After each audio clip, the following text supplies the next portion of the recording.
Good evening, my darling batlings. I'm happy to be here tonight, especially because as of today, my class is over, which means I don't have to worry about schoolwork for the time being.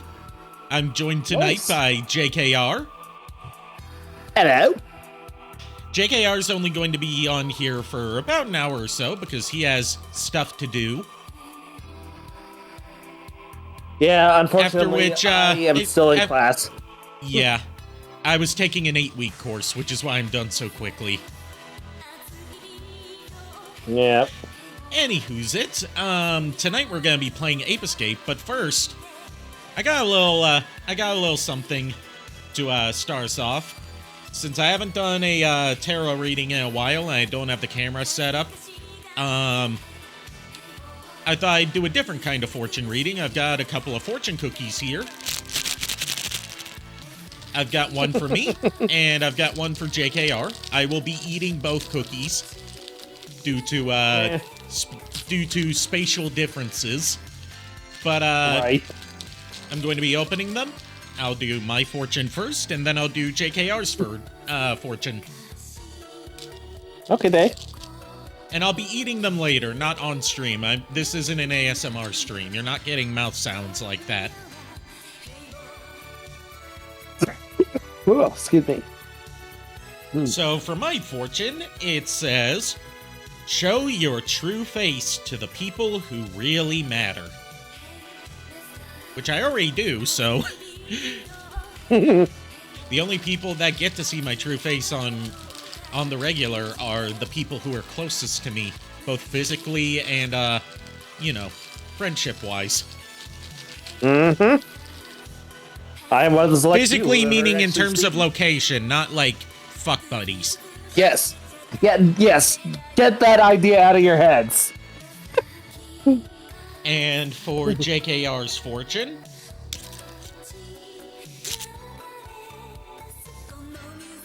let's see. It says, you're gonna die in 3 minutes.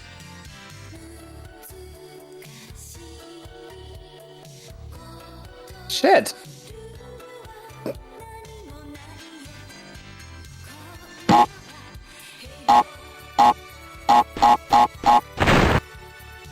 So, do with that what you will. You okay? Jeez. Wait, hold on. I had it upside down. Let's see. It says,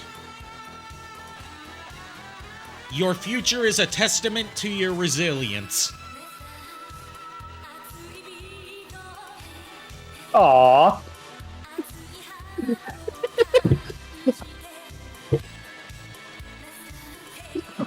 Sorry, That's easy just mistake to make. Yeah. I'm sure. Now with that opening bit out of the way, let's get on over to the gaming screen and start us up some Ape Escape.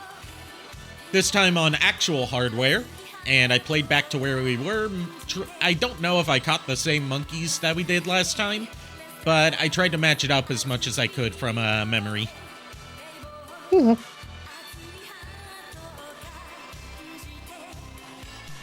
And I've still got my browser open because I have to go into the web menu for my MemCard Pro, which I recommend anyone with a PS1 get one of these, especially the MemCard Pro 2, which is, I think, the only one still on sale.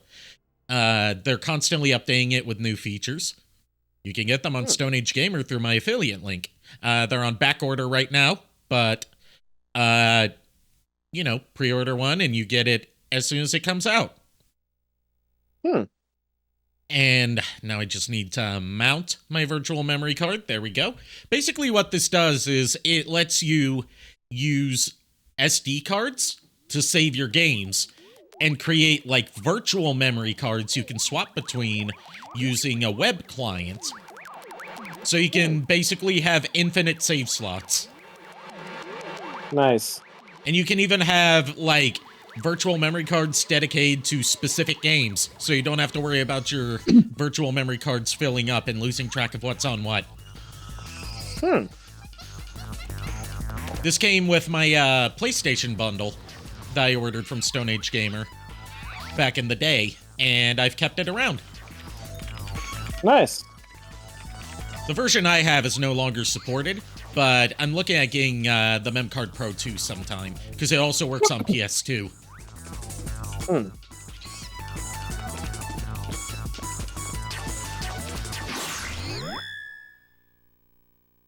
And with the latest beta update that they're currently working on for the Memcard Pro 2, they're working on letting you use it as basically a Bluetooth hub. So you can play PlayStation 1 and 2 games with, like, Xbox controllers and stuff like that, without the need for an adapter. Nice.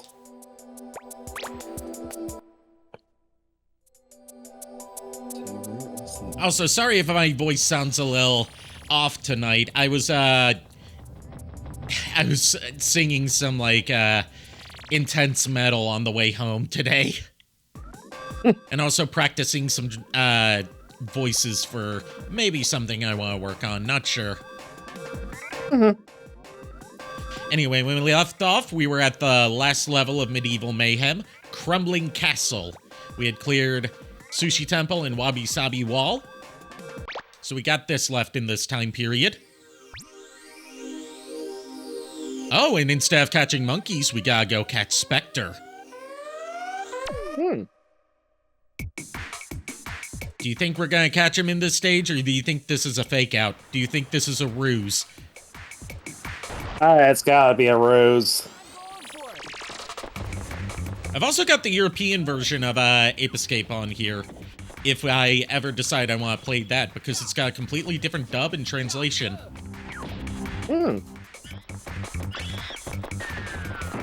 Like, one of the things that I think you'll like with your love of your old school mad scientists is that the professor, instead of just sounding like a dude, has a German accent. Nice. And when I say German, I mean like Dr. Wily or Dr. Otto Octavius from the animated series German accent. Right. I'm also thinking about doing, like, kind of as much of a Spider-Man retrospective as I can.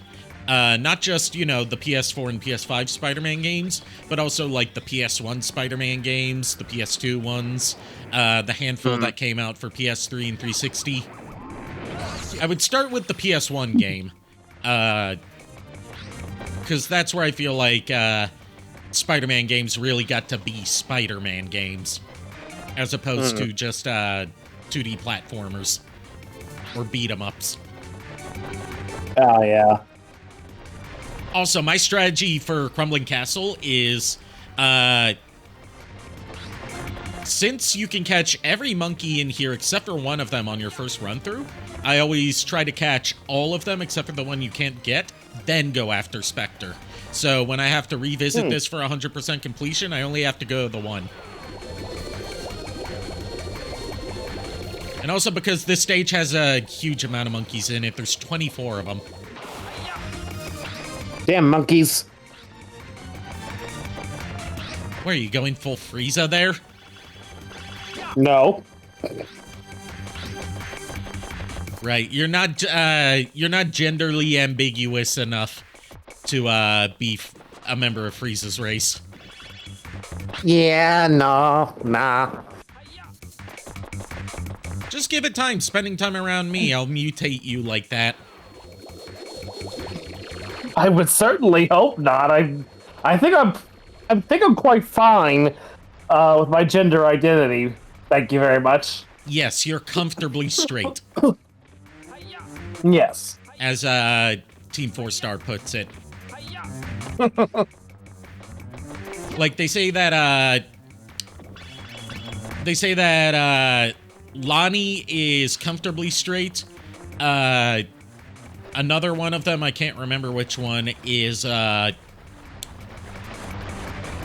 like aggressively straight, and then Taka is straight with a question mark.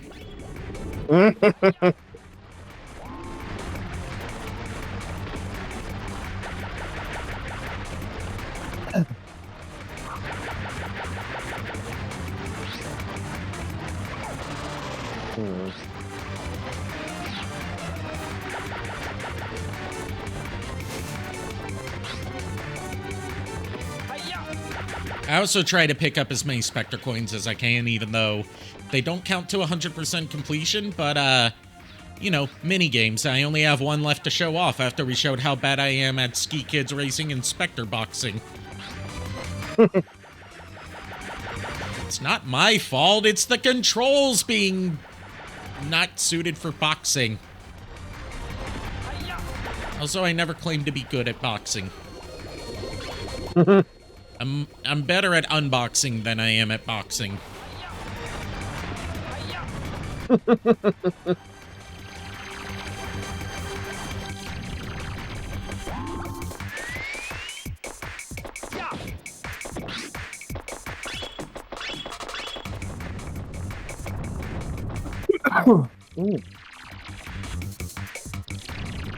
This is also low-key one of my favorite tracks in the game, apart from Spectre's theme and the opening cutscene theme. Spectre's theme, by the way, is what I use as my entering Castle Orlok music. Oh, that's where that came from. Yep, came from Ape Escape. And the old one that I used up until late last year was his theme from Ape Escape 2.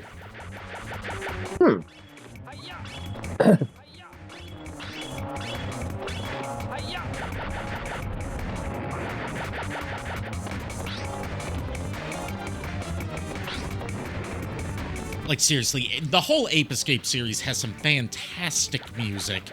It's just, Ape Escape 1 really stands out because it's a lot of, like, drum and bass and jungle tracks, as opposed to, the more, like, cartoony style of, 2 and 3. And drum and bass was really popular in the 90s, apparently. I wouldn't know. I was mostly listening to, like, Backstreet Boys, NSYNC, Shania Twain, Mambo No. 5, that guy, what's his name, Lou Bega. It's funny, Did you know I that, knew of the Backstreet... Did you know that Lou Bega's name isn't actually Lou Bega?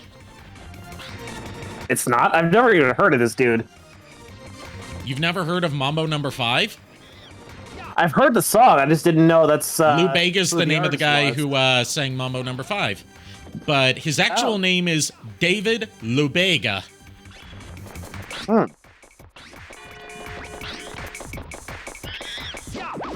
And based on the fact that he's singing to a sample from a mambo tune, and from how his voice sounds, and his stage name being Lou Bega, and his real name being David Lou Bega, guess where he's from? Where? No, I want you to guess. Mexico? Spain? Germany. God damn it. He's of, I think it's, Dominican or Trinidadian descent. Oh. But he was born in Germany.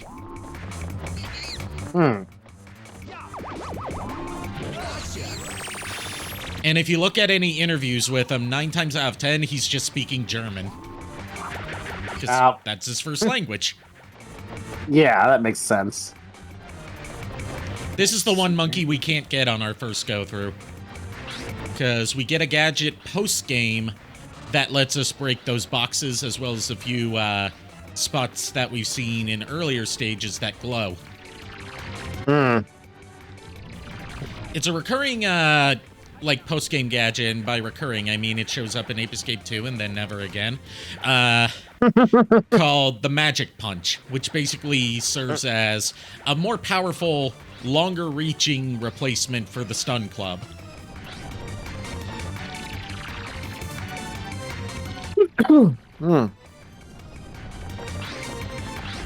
Also, BRB.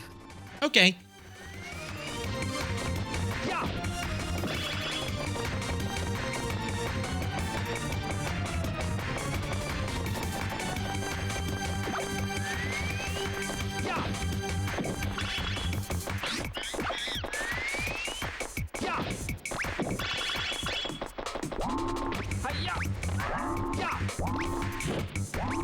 Get back here.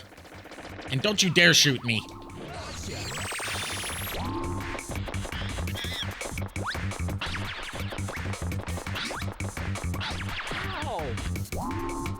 I didn't even see that coming.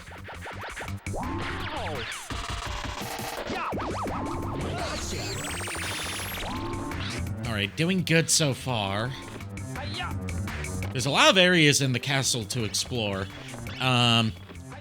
Like, we saw where the end of the stage is earlier. That section up at the top of the castle. But you have to find a switch in the lower parts that, opens that door.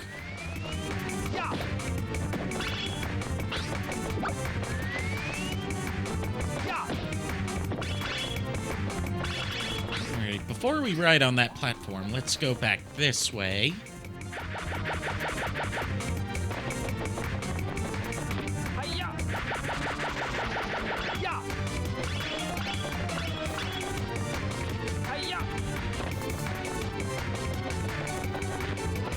Aha, I knew there was something this way. Two things this way.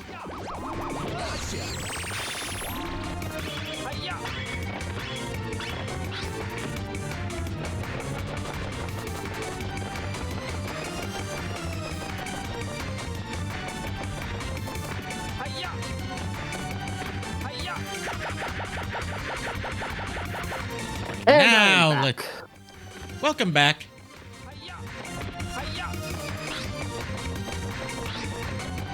Ay, ay.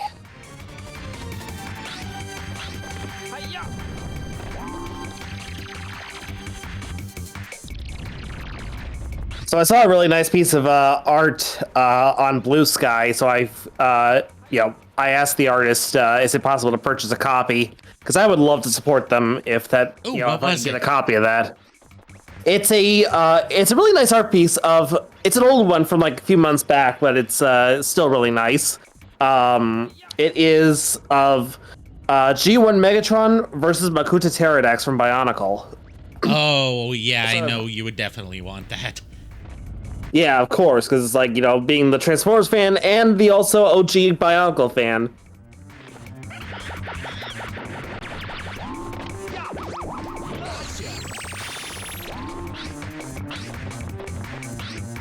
Also, while I was, doing my metal car karaoke, I found a good trigger line for me to get into my Soundwave voice instead of just kind of having to fuck around with it. This one gets me into it almost instantly.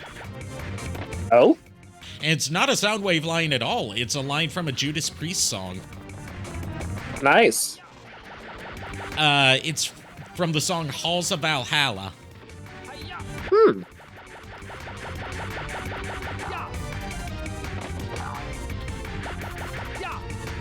Basically, it's from sort of the breakdown part of the song right before the solo, where the singer Rob Halford is saying Halls of Valhalla in like decreasingly lower pitches. Before like going on a like low to high note as he typically does. But it's like to break from the girl mode a bit. To demonstrate this, it's like Halls of Valhalla, Halls of Valhalla, Halls of Valhalla. Nice.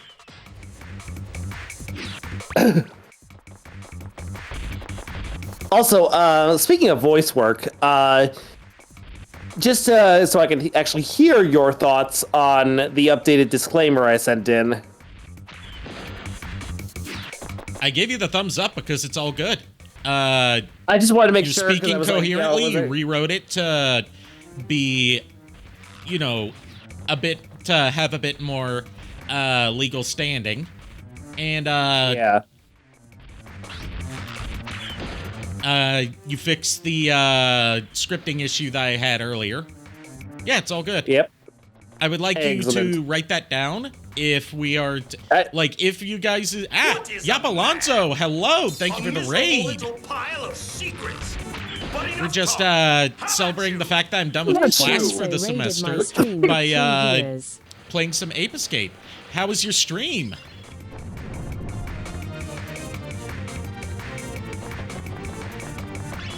Welcome. How'd your stream go? What were you streaming? Can JKR put in a shout out command for Yap Alonso? You got it. Do you remember how to do it? Yes, I remember how to do it.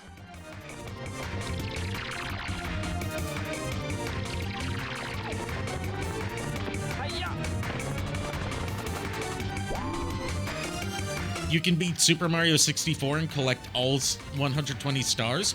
Ooh. I've never done that. I haven't even beaten Super Mario 64. Haven't played much of it, actually. While playing as Sonic the Hedgehog from the hit title Sonic the Hedgehog. Oh, did the Sonic and Mario 64 mod get some kind of, like, big update?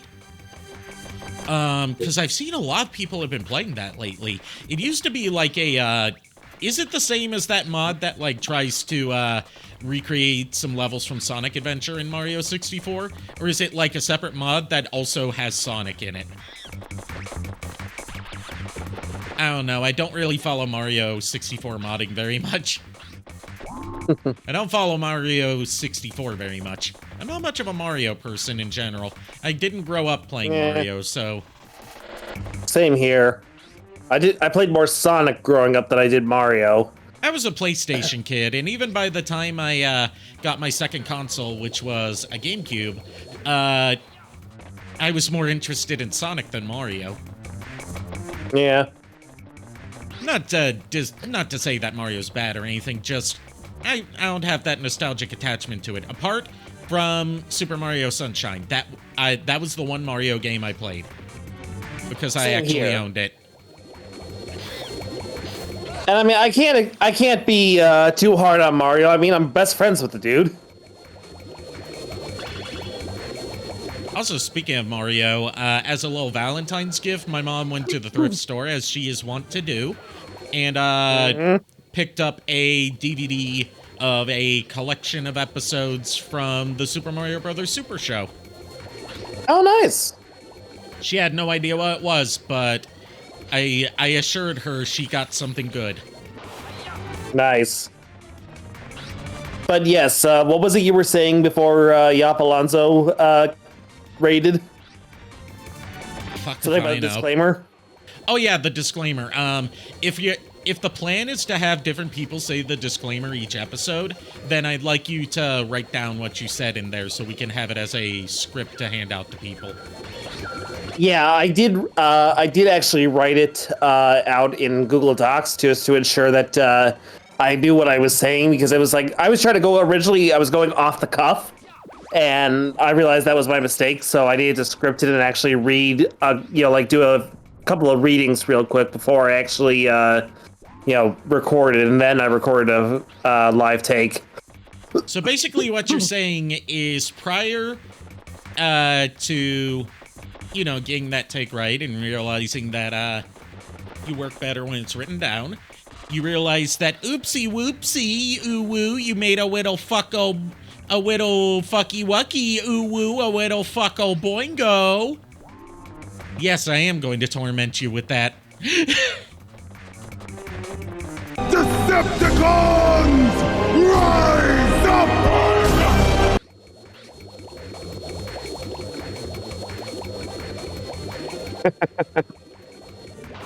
Lulu, hello. You showed up. You have an unnatural penchant for showing up at the best/worst times, don't you? Yes, best time for Ari to torture me, and my worst experience. Also, thank you for the bits.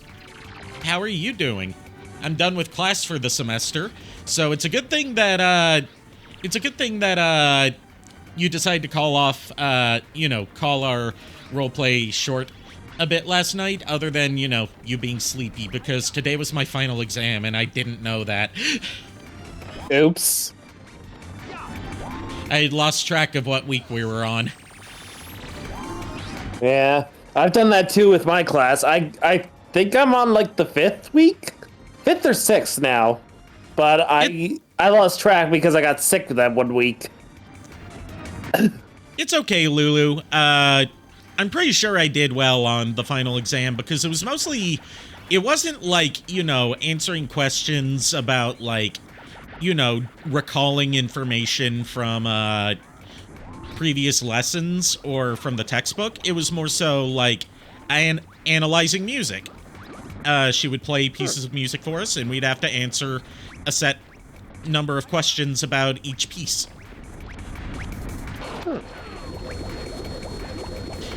And the grades aren't in yet, but I'm pretty sure I did well.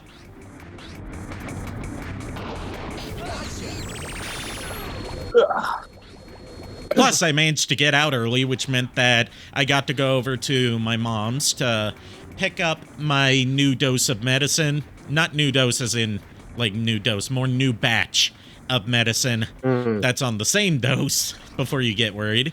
And I got to see Olive a little bit. And Olive was happy to see me, but she would not give me a kiss because she didn't feel like it. I keep getting friend-zoned by my own dog. I don't know why that keeps happening.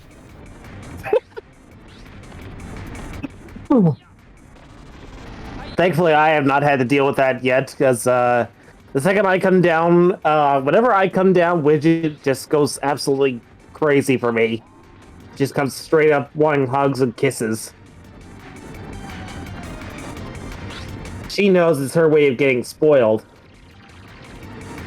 I did give her some rubs and some hug. Well, I didn't give her a hug because she doesn't like hugs. Aww. And I gave her a treat, and I fed her for my mom while my mom was still at work, so she didn't have to worry about that. Good. Very good. So Olive got, lots of attention. Sorry for raid and running, but you have a doctor's appointment tomorrow? No worries, Yap Alonso. I appreciate you showing up. Either way, you're always welcome to raid whenever you feel like it. You don't, even if you aren't able to stay, I just appreciate you thinking about it. Hope your doctor's visit goes well, and we'll have a good time tonight. Have a good night, Yap Alonso. Also, hi, Mega Man Burger. Yes, it's Ape Escape. On original hardware. I have a lot of nostalgia for this game. I just realized I didn't hit the switch that opens the stairs that easily leads back up there. Oops.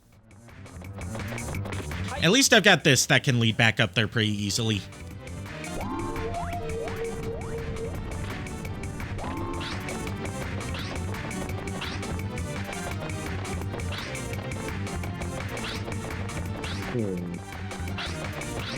Wait, no, I'm thinking of the other way.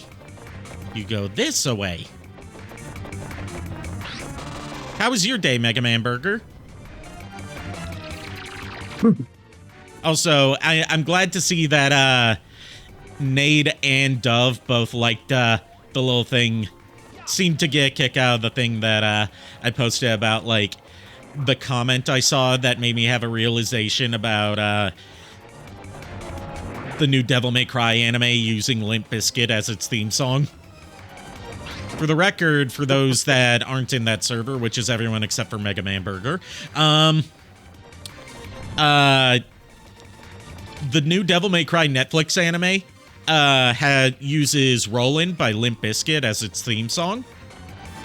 And there was a comment on one of the official YouTube uploads of it that gave me the cursed realization that if this canonizes that Dante is a Limp Bizkit fan, then by that same logic of how Dante and Virgil's rivalry/brotherhood works, then that means that Virgil must logically be a fan of Linkin Park.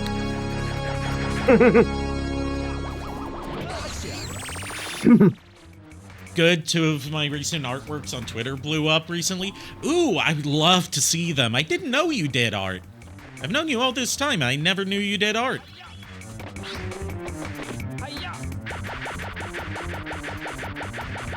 Feel free to describe what pieces blew up on Twitter.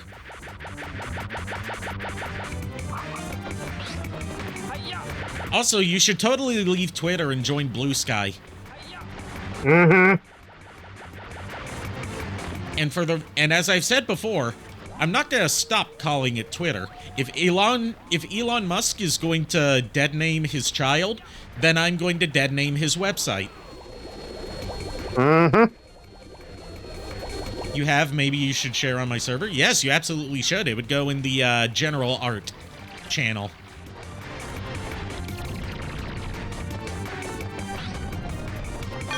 Butterfly, you owe me a hydrate. Bitch, I owe you. I didn't see that you did a hydrate. I'm sorry. Let me do Oh. that. Did you not hear the hydrate, you bastard, hydrate go off? No, I didn't. Probably because I was in the middle of yapping. There. I have lubricated my throat for you, Lulu. I hope you're satisfied.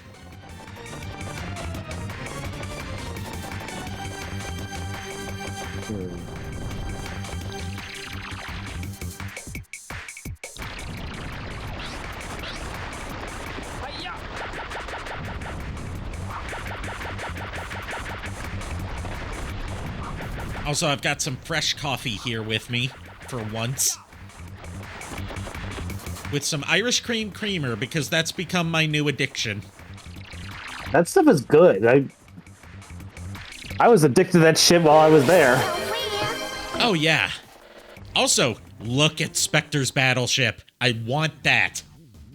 Well, look who's here. I also want his floating throne. Spectre. Same here. Jake. And how is everything coming along? Everything is under control and coming along very nicely according to plan. Very good. Where's that coffee? Good going. Right. Coffee is right We're here. not going anywhere. Oh, yes, we are. Then drink your coffee. Bother with you right now. I did. But we will. Good. We'll meet again. You just wait. You won't even know what hit you. Another time, another place. You'll have your chance.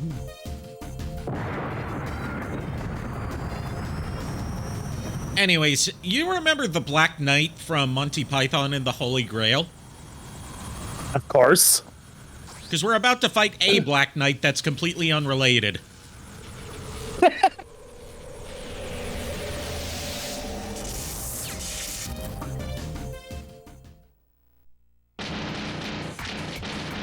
And he's a biggin'.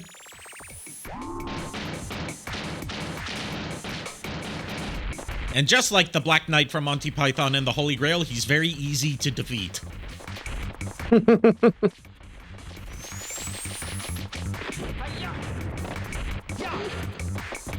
You just wait for him to do his little slam attack to get rid of the electrical discharge around him. And then you whack him, and you rinse and repeat. This is one of only a couple boss fights in the whole game. That's The what she rest said. are different fights with Spectre. That's a cool Black Knight, though. Yeah. Especially because he hoists his axe aloft and says, "By the power of Grayskull!" Or rather, if you want to go with, you know, reminds you of Dark Nuts or Iron Knuckles. Oh yeah, I can totally see that. Especially the Ocarina of Time design for them.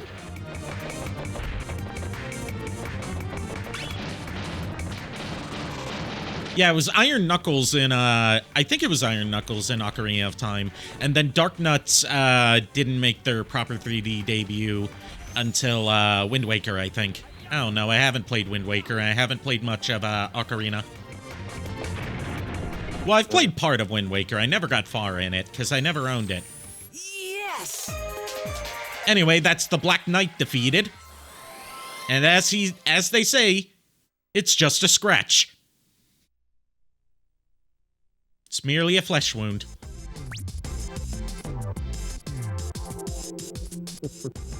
Also, notice Natalie and the professor are missing.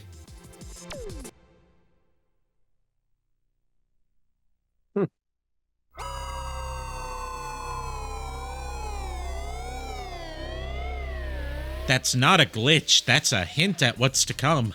Because Natalie and the professor are always there to greet you. Or, like, congratulate you on doing well.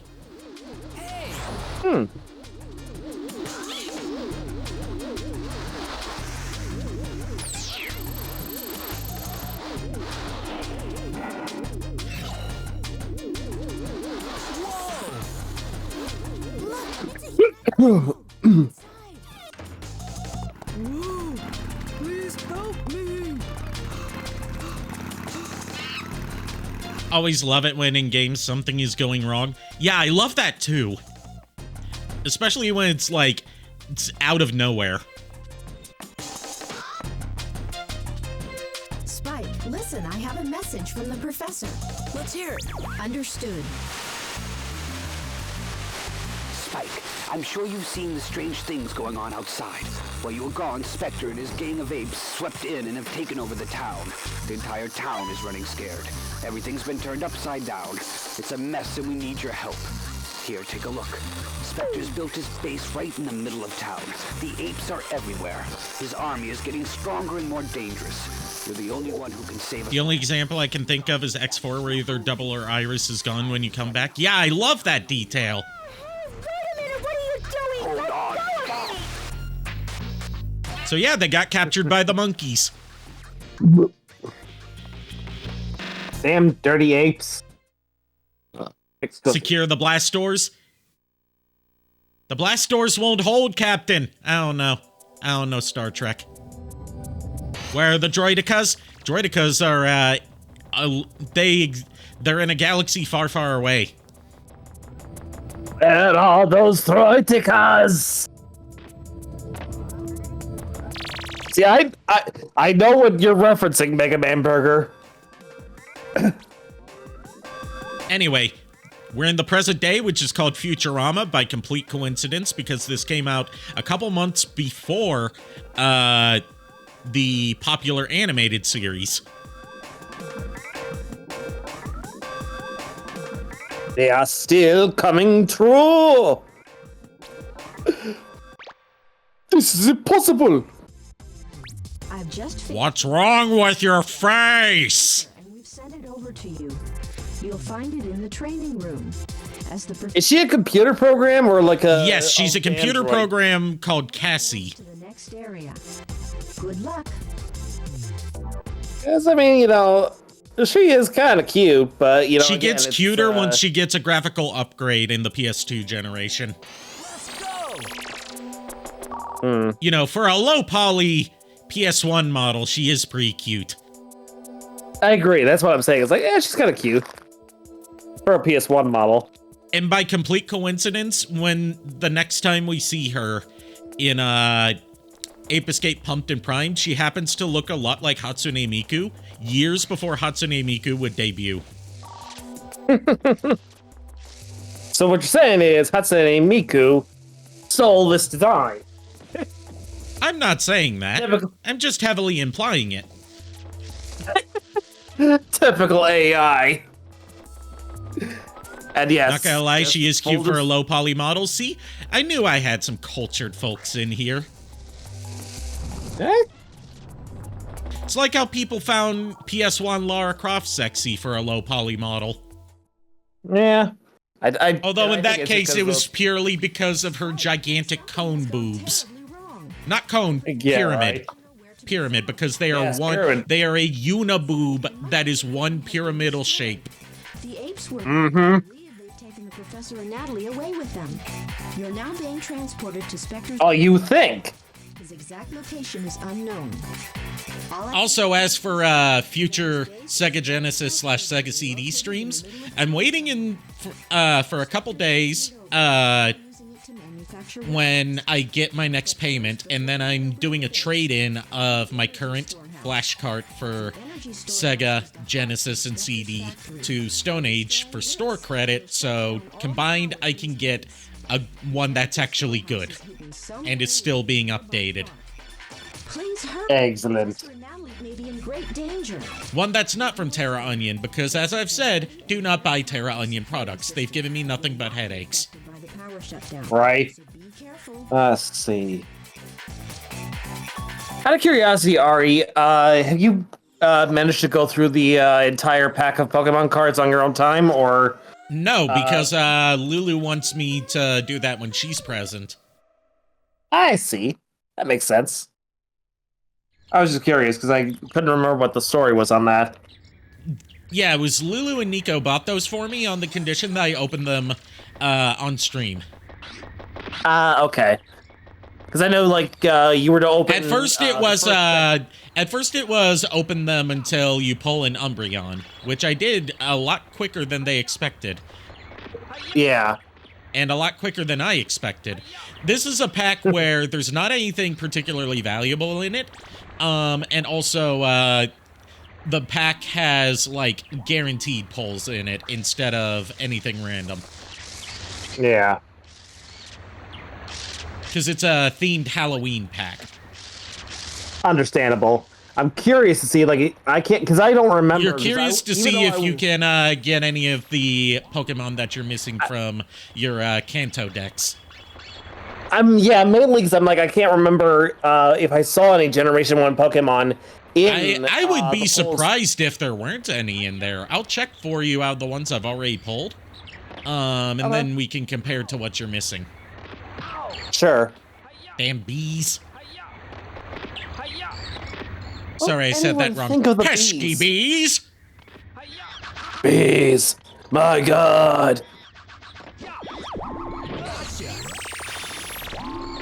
Okay, Lara Croft is kind of the instance where I don't see it. Like, she's not hideous, but Yeah, she looks obviously she looks better as the graphics improve. But, like, I think she looks better with an athletic build than, like, you know, Hourglass supermodel figure.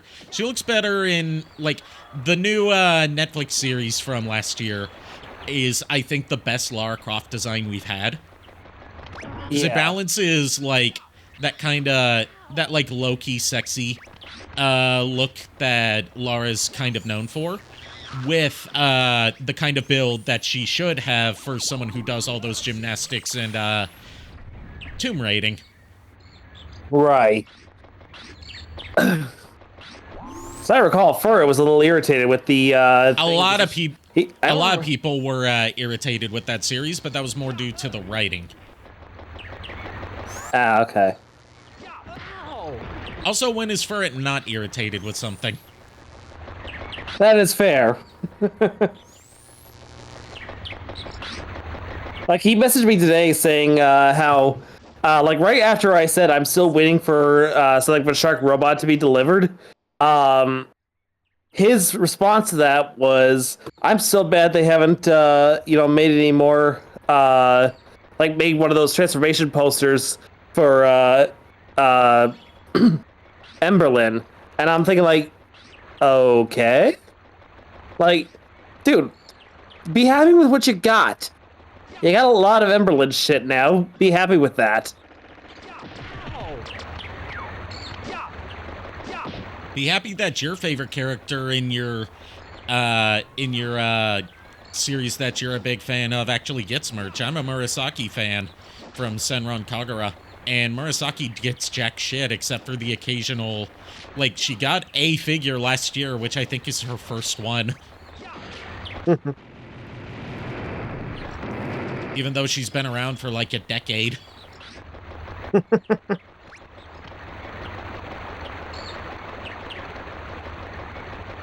Or how Mega Man Volnut is always one of the few Mega Men who never get any merch whenever they do figures or model kits of Mega Man. Yeah. Like, it's always him and ZX and Star Force that don't get figures. Never ask a Guilty Gear fan about merch of their favorite character / joking. I don't know enough about Guilty Gear to understand that. I was a BlazBlue fan. Which means that I'm a fan of the We Have Guilty Gear at Home until they were able to get the rights back to Guilty Gear and then put an end to BlazBlue, because why continue to make BlazBlue when we have the real Guilty Gear now? I still wish I could get some decently priced Makoto Nanaya merch, but the only figure I've seen of her for sale anywhere was like $350 when it came out, and it's definitely gone up in price since then. And of course, there's no merch of my boy Bang. You don't play a lot of Guilty Gear, but they keep making Bridget merchandise and every other character is left collecting dust. You know, I'm surprised that there hasn't been more merch of Jacko, given her popularity with the memes. That's about as much as I know about Guilty Gear's Bridget, Jacko, and Batman.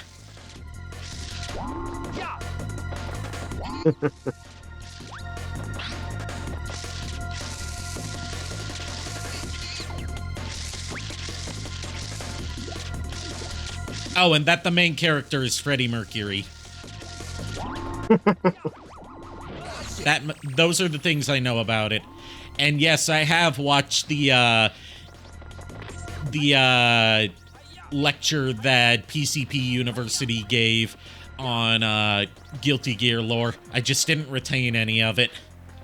Oh yeah, and I know about Dizzy, of course. Thanks to Lulu. How can I not know about Dizzy when Lulu's present? Oh, and I know about Aino, because I have Kikuko Inoue's autograph on the Guilty Gear Xrd art book from the limited edition of the PS3 release. And I got her to sign the page that has Aino's concept art on it.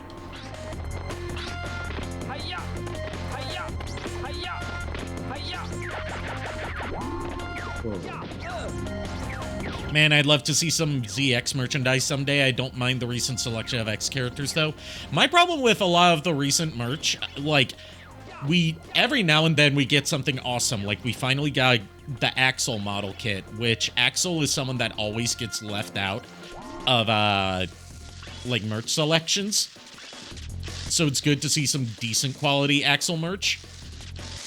But, like, 90% of any figure or merch selection is going to be Mega Man in different colors for his different weapons, Mega Man X in different armors, and as many variations of Red and Black Zero that we can get. We still haven't ever gotten any official merch of Iris after all these years. We were supposed to get one back during the 25th anniversary, but because they held it up to a community vote and they put about which one gets a figure from the D-Arts line, and they put it up against Ultimate Armor from Mega Man X4, of course Iris was going to lose against the most popular armor designed for Mega Man X. Instead of it being like, which one are we going to make first? It was like, oh, we're going to make one of these. And the choice was the Mega Man X figure that we've already had for a while, but in a different armor, as opposed to Iris getting her first figure ever. I mean, then there's also the fact is that I don't know if Alia and Layer, I don't think have gotten... I don't think any of the female Mega Man X characters have gotten figures or model kits. Like I said, it's mostly just variations of X and Zero. Yeah. I know Layer hasn't gotten anything. Yeah, because you know damn well if they ever made figures of either Alia or Lair, you and I would be on those, like, in a heartbeat. Yeah, I'd also be searching for the third-party upgrade kits for, you know, reasons. Just out of curiosity. Mm-hmm. Like you wouldn't. No, of course I would. I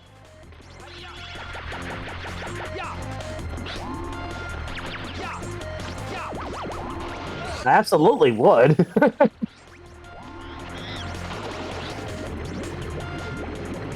I just like to tease you about it. Well, if you're gonna tease me, you need to buy me dinner first if this is gonna go anywhere. Not that kind of tease, you idiot.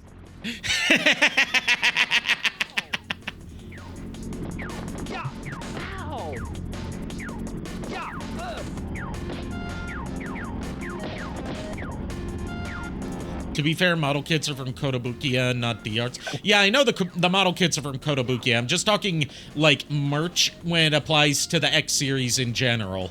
Because that's just always how it plays out. D-Arts isn't even around anymore, I think. It got, like, folded into / replaced by the SH Figuarts line.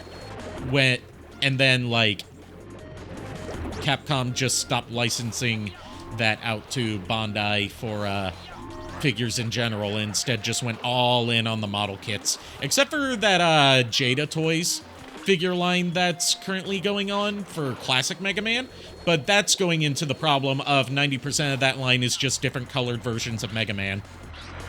And then, like, you get a few Robot Masters. Mostly from Mega Man 1 and 2. Anyways, it is 8:01 my time. I better hop off because I need to do some last-minute studying for tonight, and then gotta make sure I'm up in time to leave early for school tomorrow to ensure I have time to study there.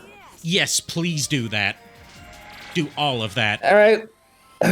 Yes. Later, guys. Later. Because their most recent upcoming kits are Base, EXE, and Sigma. Yeah, I heard about the Sigma kit. I'm not surprised at all about EXE, considering Battle Network is one of the most popular Mega Man sub-franchises.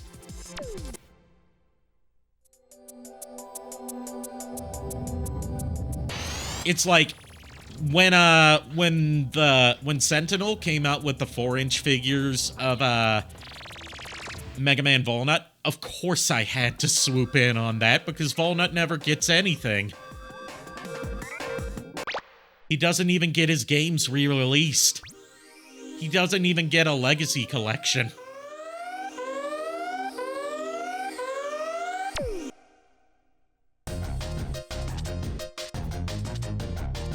He's like that 80s Crimson Chin from that one episode of Fairly Odd Parents. He gets canceled. That's what he gets.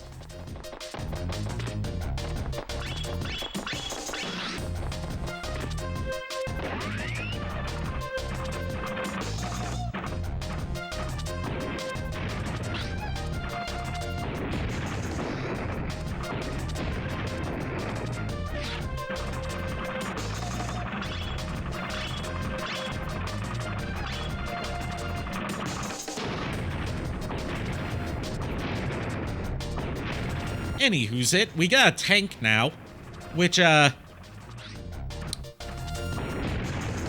sure if, we should be investigating the professor or not for handing out, you know, battle tanks complete with armed cannons to 10-year-olds. They'll be fine.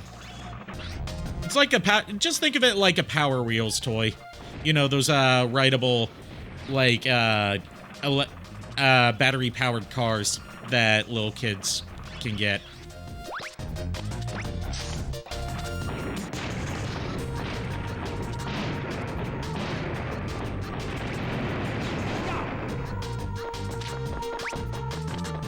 I should know, I had a couple Power Wheels as a kid.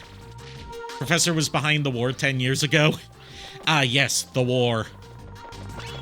So many lost in the war.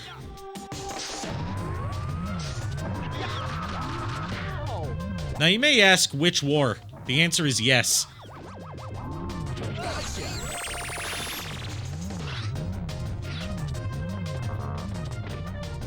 No. Tie it back into another classic PlayStation franchise. The Professor is one of the Lalilulelo, feeding the war economy.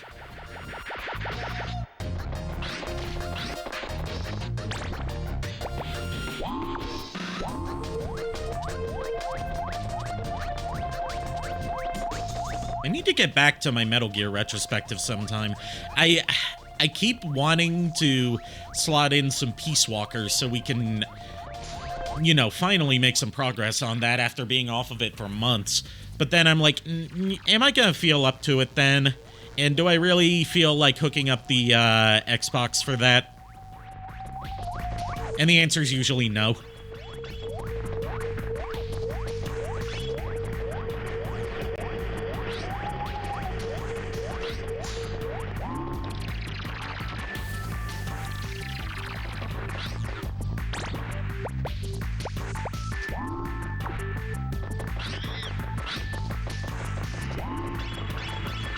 Also, I still can't believe after all these years we finally got confirmation on who played Eva in 3 and Peace Walker. And everyone was like debating over, oh, it's this actress, it's this actress. But then all along it turned out to be the voice of Ariel from The Little Mermaid. Someone that literally nobody suspected. And now that I know it's her, I can absolutely hear it.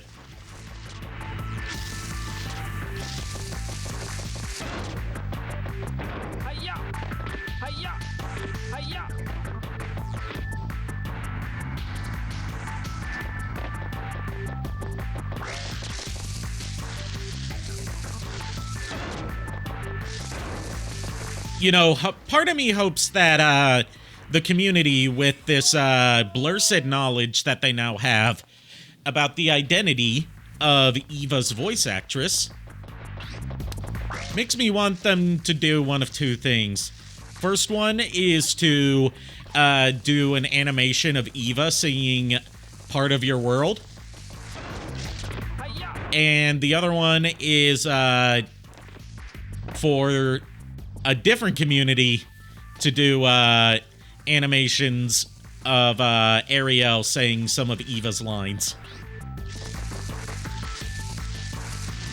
Like that old animation of, like when Lollipop Chainsaw came out, where someone did an animation of, what's her name? Twilight Sparkle from My Little Pony with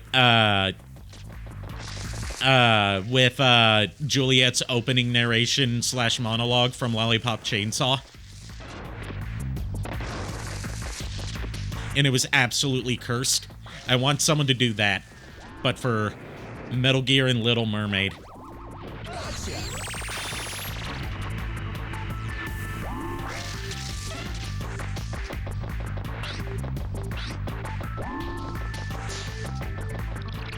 That would be amazing. Yes, it would!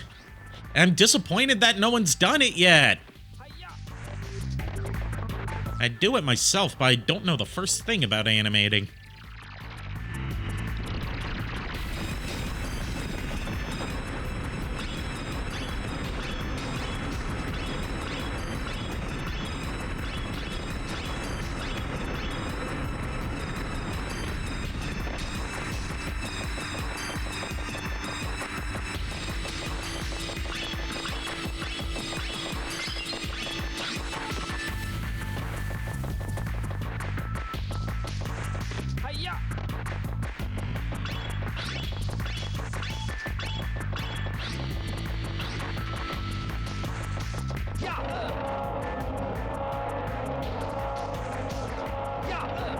Alright, it doesn't matter what order you do these 3 platforms in, just as long as you time your spins on them correctly.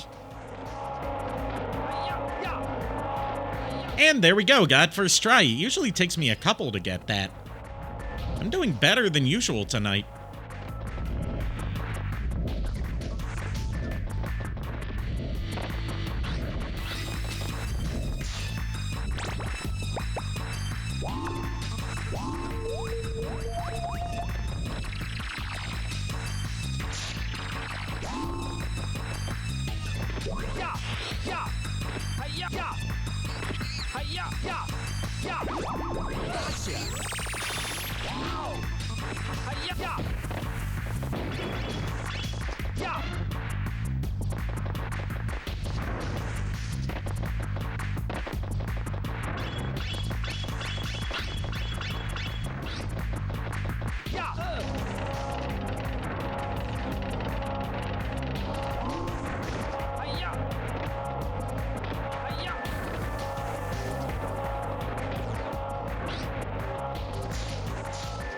All right, I can't remember what's through this door. Is it oh, mini boss, duh. I also like the detail that since this is supposed to be the factory where Spectre has the helmets produced, you can see the manufacturing line going throughout the stage. It's so cool. Neat little bit of visual storytelling.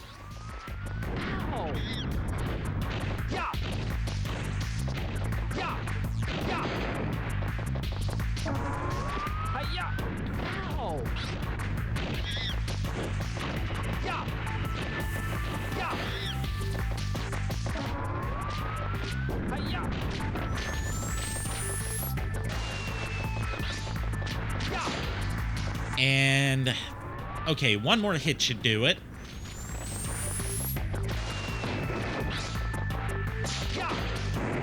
There we go. You're all mine.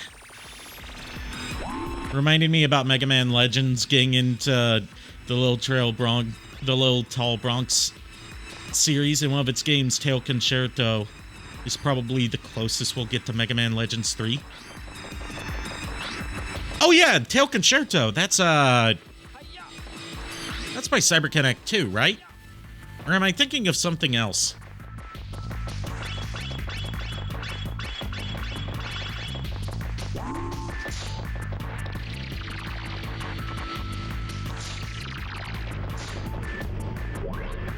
Well, I mean, the closest thing we were going to get to Mega Man Legends 3 was supposed to be Red Ash.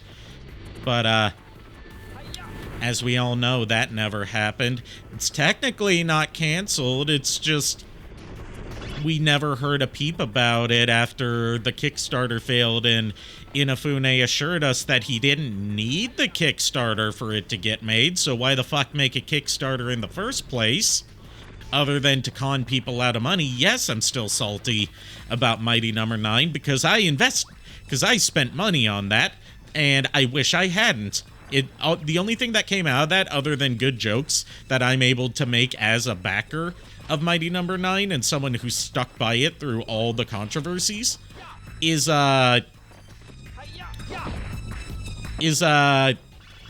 know, the knowledge to never back anything on Kickstarter ever again if it claims to be, like, a spiritual successor to a beloved IP of mine that's been dormant. Oh my god, Arikado, I'm sorry to hear about it. Yeah, I still have my, Kickstarter backer award that arrived a year too late, the cardboard box that didn't have anything in it, and that the manual could not fit into because they sent the wrong manuals out. And, I have it on my display shelf as a reminder to, never trust anything from Keiji Inafune again.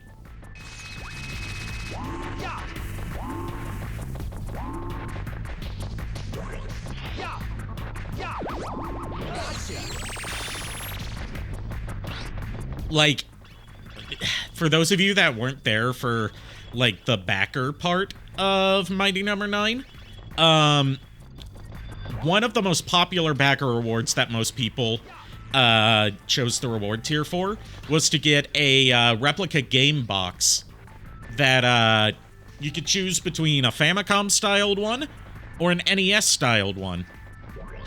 They did not show us beforehand what they would look like, what the art on them would be like, and they did not tell us that if you chose the Famicom-styled one, which is what a vast majority of people chose, that the manual you would get with it would also be in Japanese.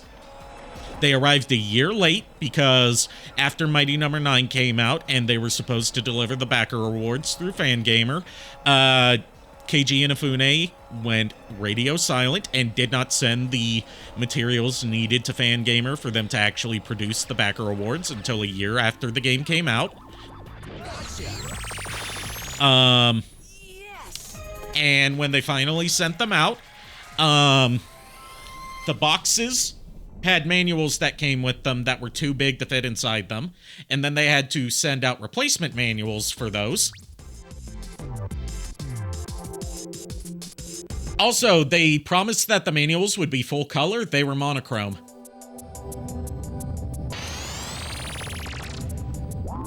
And when people backed for the replica boxes, we thought they were going to be like, you know, sturdy game cases with, you know, NES or Famicom styled art. They were just pieces of cardboard. $60. I paid an extra $10 to get a piece of cardboard. Actually, no, extra $30 to get a piece of cardboard a year late. And a manual that I can't read.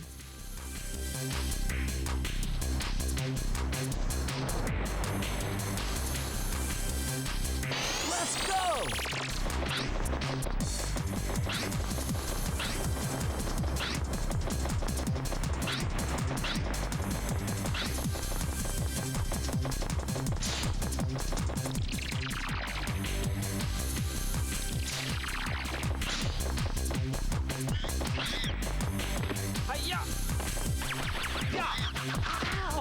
F? Yes, massive F. Not just massive F, massive L. By the way, we only found out recently that those long-delayed 3DS and Vita versions of Mighty No. 9 are officially canceled. And we didn't find out about it through anything from Keiji Inafune or his studio or, you know, the Kickstarter, where they're supposed to give us these kind of updates. We found out because Amazon started canceling people's pre-orders for those versions. So a certain amount of people who backed the game and chose that they wanted the 3DS or Vita versions got fuck all out of it. And they were not offered, you know, an option to switch to a different version. Not that it would do any good by now.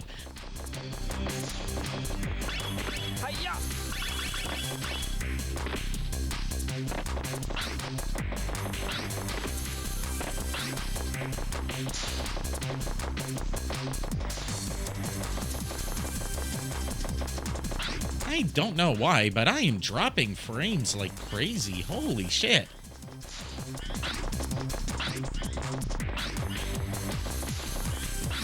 Just randomly started happening. Weird. Oh yeah, I need the slingshot for this.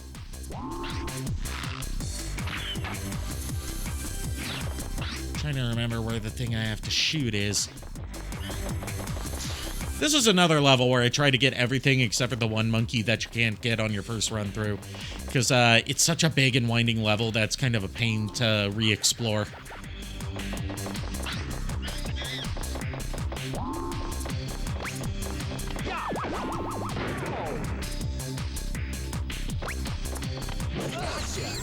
God, the frame rate is chugging along here. That's not just the frame drops that you're seeing. That's the frame rate of the game just slowing to a crawl.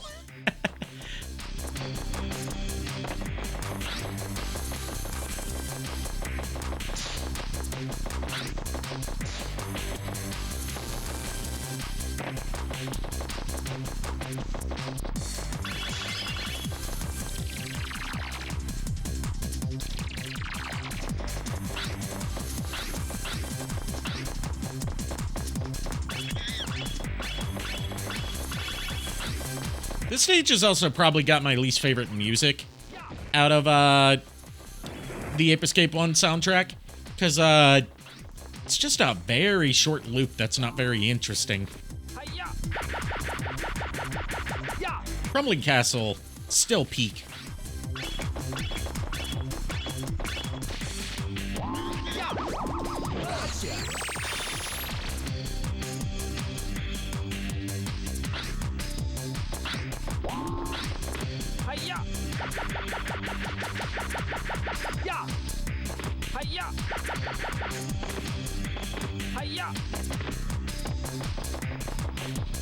Not as bad as X3's music. Okay, X3's music is bad because of the instrument choices. Like, those really bad synth guitars that just sound so whiny. I hate it. And also, you know, X3 is just generally very mid. Not one of the worst Mega Man X games, but very middling title. I find X2 and X3 to be not very memorable, apart from, like, a few key moments. Like, the thing that I remember that sticks with me the most out of X3 is how, like, everything deals way too fucking much damage for no reason. Oh, and the gold armor.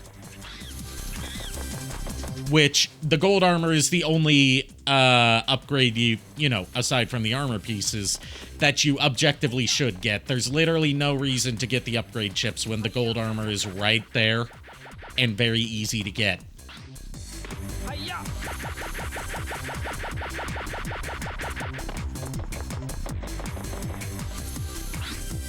Neon Tiger's 10-second loop stage theme drives me nuts.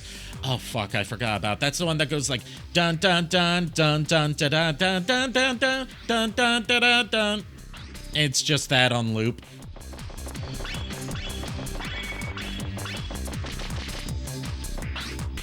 I know a lot of people like to blame like the shoddy quality of X3 on Minakuchi Engineering being the developers instead of Capcom. But I'm like, Minakuchi Engineering did other games besides X3. They did most of the Game Boy games, and those were pretty solid. So what happened here that made it so bad? Like, you know, it's not horribly broken. Like, actually, none of the Mega Man X games are too horribly broken, except for X6. X7, I wouldn't say is broken, it's just badly designed. And boring. And tedious. And slow.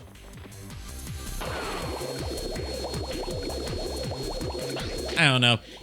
Like, it's a toss-up between X6 and X7 being worse than each other. Like, I'll give a different answer depending on how I'm feeling that day. Because, like, X6 is assholishly designed. But X7 is just tedious.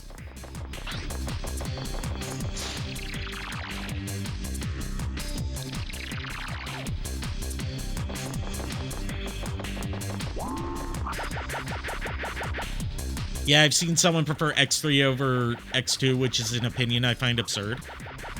Yeah, I agree with that. Sorry, I'm getting a little burpy. As far as the X series goes, like, obviously X4 is my favorite, and a lot of that is nostalgia bias, because it was the first one I played. X1 comes in second place for me, and then toss up between X5 and X8. Then X3, and then at the bottom is, not counting Command Mission or the Extreme games, because I haven't played those.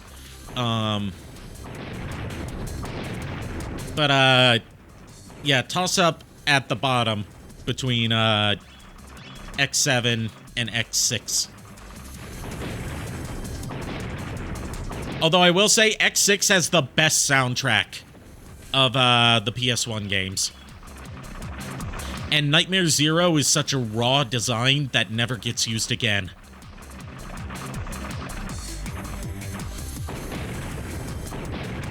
And I like the concept of Gate as a villain. I just don't really like the way he's implemented. Mostly because, you know, he doesn't get much backstory or build-up.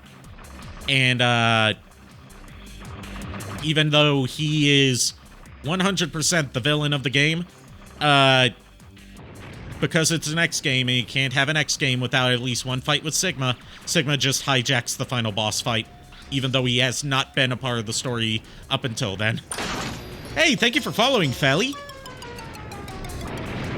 Thank you for the follow and listening to me ramble about my dogshit preferences in video games while I'm playing Ape Escape. How was your day?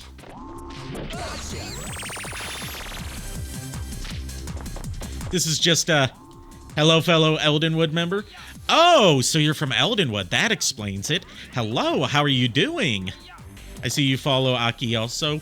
Yes, I try to follow as many people from Eldenwood as I can. It's a great community that I haven't interacted with them a lot, but they're real good at supporting each other from what I've seen.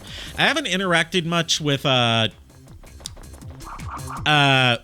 the community on the Discord because I'm kind of shy when it comes to talking in big active servers like that.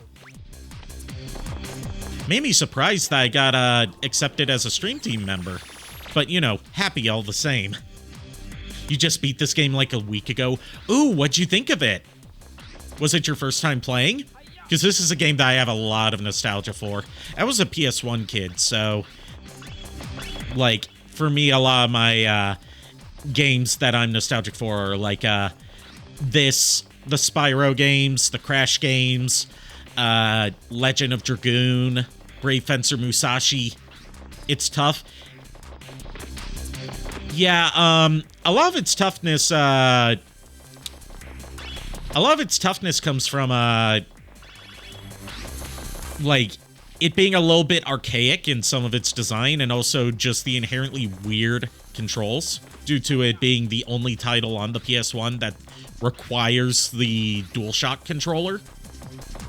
Like, it's basically a tech demo as a game, but without it being too intrusive, in my opinion. Like, I'm okay with gimmicky controls if they don't hamper the gameplay. And I find that they work well here because everything's built around the way it controls. I was a JRPG nerd during the PS1 and 2 era. I missed out on a lot of JRPGs of that era because, like, I got into gaming in, like, the late 90s. I didn't get my first console, my PS1, and my Game Boy Color until 1999. And my first game on both was the Tarzan game based off the Disney movie. So, like, I played Pokemon Red. I sucked at it and didn't get very far in it. I played a lot more Pokemon Gold than Pokemon Red when it comes to the Game Boy era games.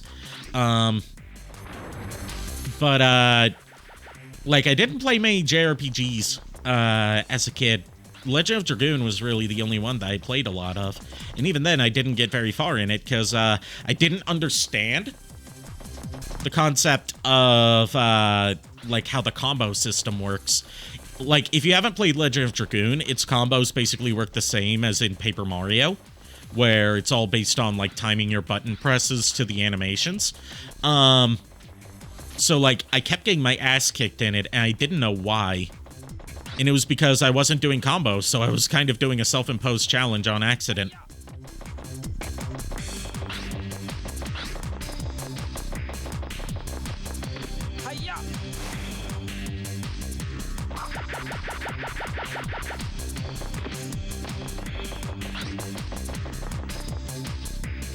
Ooh, getting some bad frame drops here. Frame drops on the stream, not on the game.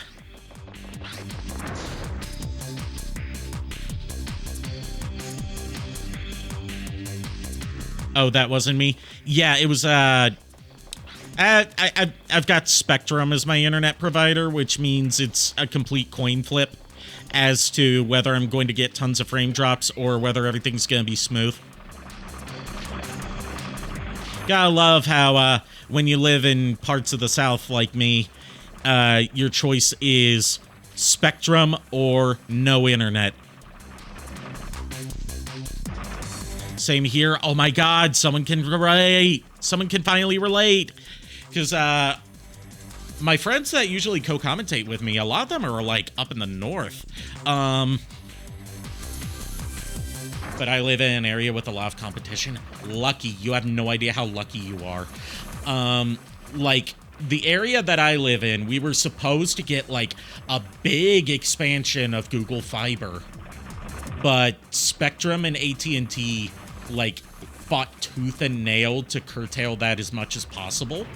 So Google Fiber only got rolled out to like very select areas near like college towns and metropolitan spaces, while everything else was just left to the duopoly of Spectrum and AT&T.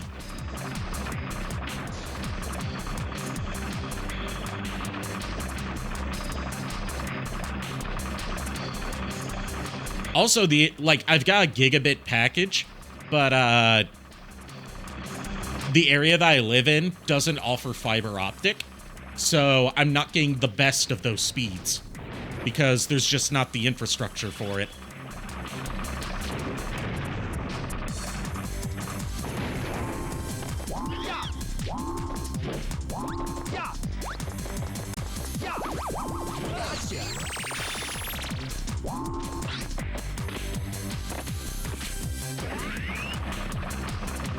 But yes, I'm glad to find someone who's played Ape Escape for the first time, because usually the people I discuss it with are people that have played it a lot, and I always love hearing newcomers' opinions on this series. If you're looking to get into Ape Escape 2, the follow-up, obviously, I would actually recommend either emulating or tracking down a physical copy of the North American version of Ape Escape 2, because the one that's on PlayStation Network is the European version, and if you're playing it on PS5, it has textures that are so broken that it could potentially cause seizures. It's like genuinely dangerous to play. And Sony just hasn't updated it to fix that problem and haven't replaced it with oh, you played on PS4? If you played it on PS4, if you played Ape Escape 2 on PS4, you're missing out on the fantastic English dub for the North American region. Because, like, the thing that's weird about Ape Escape is that there's 2 English dubs for each game. One for North America and one for Europe. And while a lot of people argue over whether the, oh yeah, you're aware of the 4Kids dub? Yeah, it's night and day difference, and I think it's just so much better. Could be nostalgia blindness, 100% yes.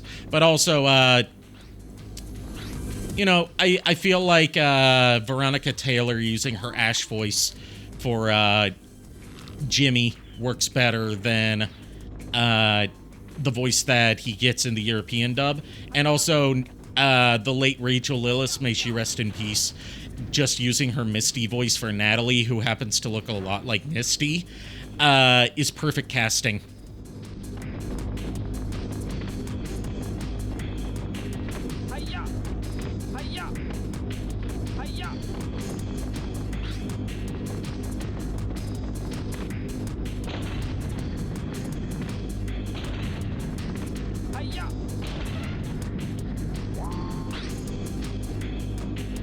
Also, were you playing Ape Escape 1 on PS4? There's a genuine reason to ask that. And it's down to, like, the version that is, yes, okay, that might have been part of why you found it so tough. Because the version that's, like, whatever emulator Sony is using for PS1 games doesn't have proper analog 360-degree analog movement. It's limited to 8 directions, which unintentionally makes Ape Escape 1 a lot harder than it's supposed to be, because you're supposed to have smooth full 360-degree movement, but on the PS4 and 5 version you're limited to 8 directions, which makes it harder to be precise.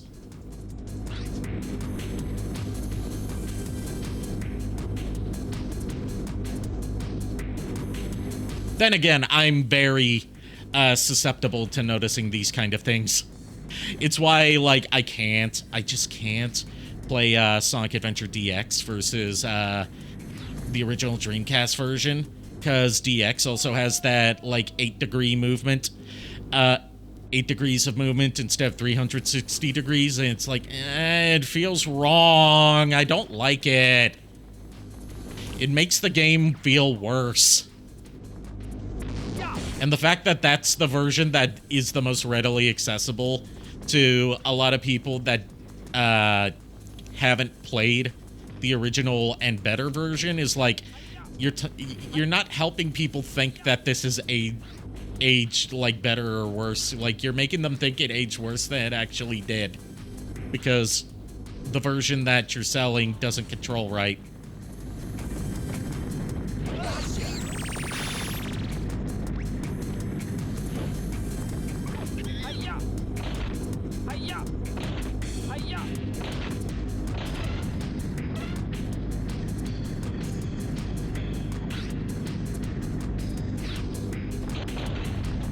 I'm dealing with that for Threads of Fate.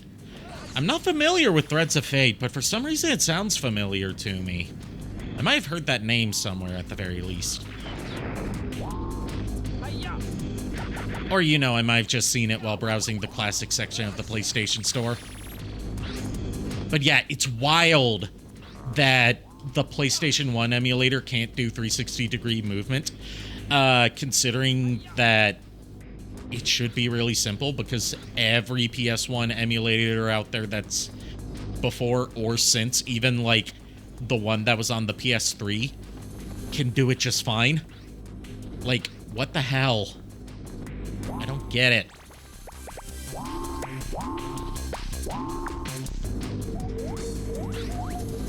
You know, part of me is like, you know, I'll take what I can get in regards to getting retro games from Sony's library on modern PlayStation titles, given that Sony doesn't seem to have much reverence for its history outside of, like, using them as reminders of stuff that they no longer do anything with. It's a more obscure Square PS1 game. Man, speaking of obscure Square PS1 games, I really want to see Square work out something with Sony to get Brave Fencer Musashi on PlayStation 4 and 5. Like, I have a physical copy of it. I'm good as far as, like, ways to play it. But, man, more people need to be able to experience that game. And it goes for really high prices on the secondhand market because it's never been re-released on anything except Japanese PSN for PS3.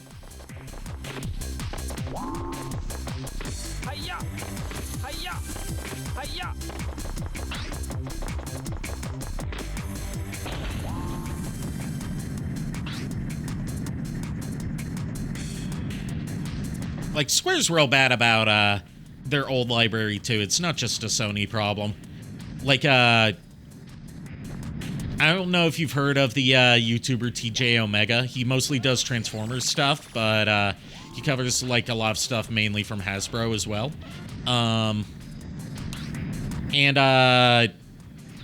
Like, he put into words how I felt about, like, Square when it comes to Final Fantasy merch, given that, like, we're getting some Final Fantasy VI stuff through Magic the Gathering.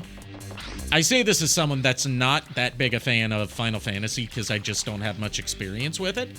But it's like, Square forgets, most of the time, that there are numbers before 7.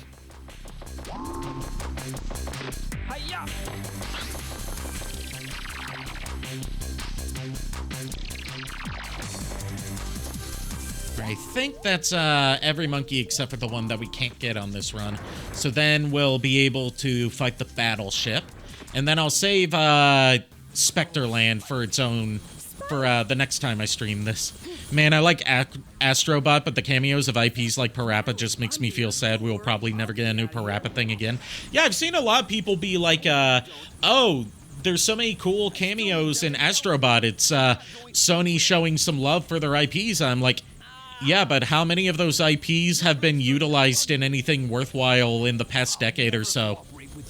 Outside of re-releases or other cameos. You'll be sorry.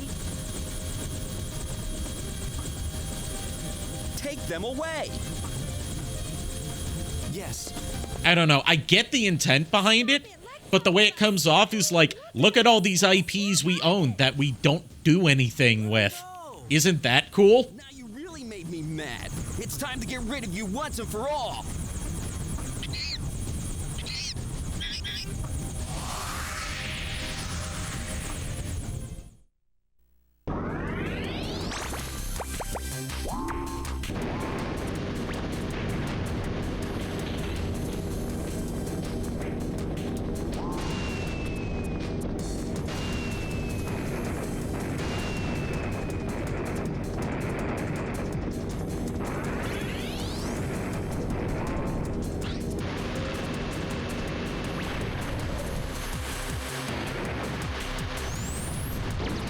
See, I'm glad someone else agrees with me on that hot take on Astrobot. Not to say that Astrobot's a bad game or anything. Haven't played it, but, you know, as far as the cameos from old IPs aspect, it's also why, like, I've kind of gotten mixed feelings on Marvel vs. Capcom. Like, back in the day, Marvel vs. Capcom was like, you know, Capcom All-Stars versus the biggest names from Marvel Comics. And nowadays, you know, in the event that we get another new Marvel vs. Capcom, it's like, here's a huge amount of franchises that we haven't used in decades versus a bunch of Marvel characters that are probably going to have their roster status determined by what Disney wants to promote.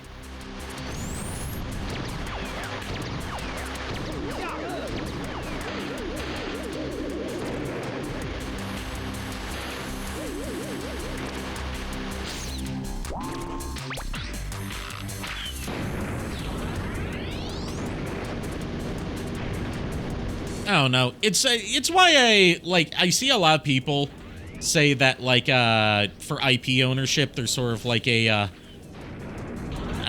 thing of like you have to, you know, protect your IP ownership by not allowing outside parties without your permission to utilize it. Otherwise, you lose ownership of that IP.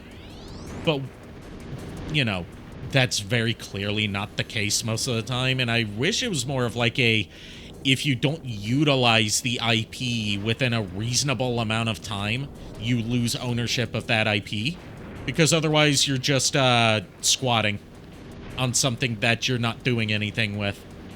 And this isn't just like a Capcom or a Sony problem. Like, for example, when's Disney ever gonna do anything with the Black Cauldron? They don't even like acknowledging that they made it.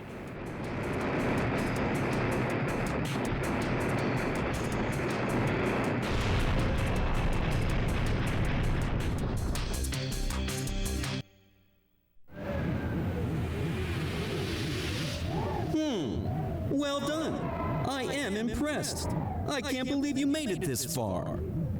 That's right. I won't be beaten by you. Now return all my friends. I'm not giving up that easily. I just had another brilliant thought. So I have to run now, but Ironically, I think the Horn King is the only one that shows up from the Black Cauldron. Wait a minute. I've never seen the Black Cauldron, so I'm not, you know, I'm aware of it as like the one that Disney doesn't like acknowledging ever existed, to the point where the princess from that movie is like the only one that's seemingly banned from the Disney princess lineup. Her and Kita from Atlantis are like the only two that are never allowed to be considered actual Disney princesses, which is a shame. Kita deserves to be there more than Mulan does. Mulan wasn't a princess.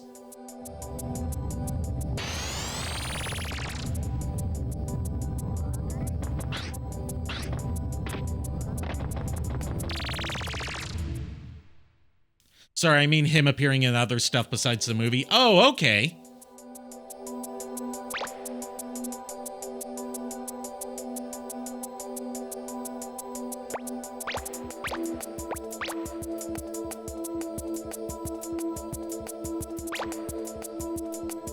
Alrighty, we are going to... We save there, and we're going to find which Eldenwood member we're going to send everyone off to.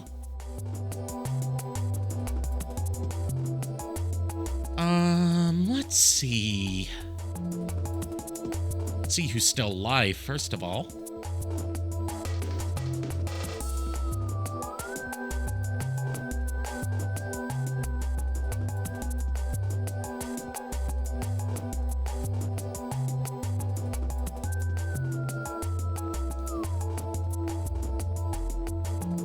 Yeah, Horn King was lucky enough to be in House of Mouse. Oh, okay. That explains it. You know what? I'm gonna look someone up.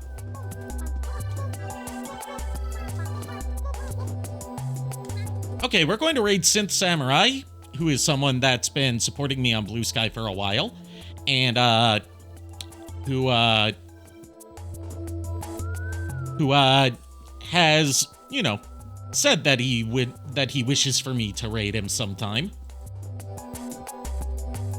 And I've been meaning to, but I've just never caught him live, and he's live right now, so we're going to do that. Oh, almost forgot. There we go. And let's get out of the void. Void.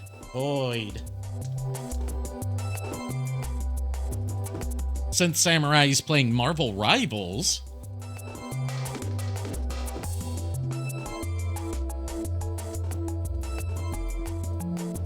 All right, thank you everyone for tuning in. Thank you to the Raiders that we had tonight. Thank you to JKR for hosting as long as he could. I'll see you guys on Friday with Travis Strikes Again. And until then, unpleasant dreams. Make sure to give Synth Samurai my warmest welcomes. And good night, everybody.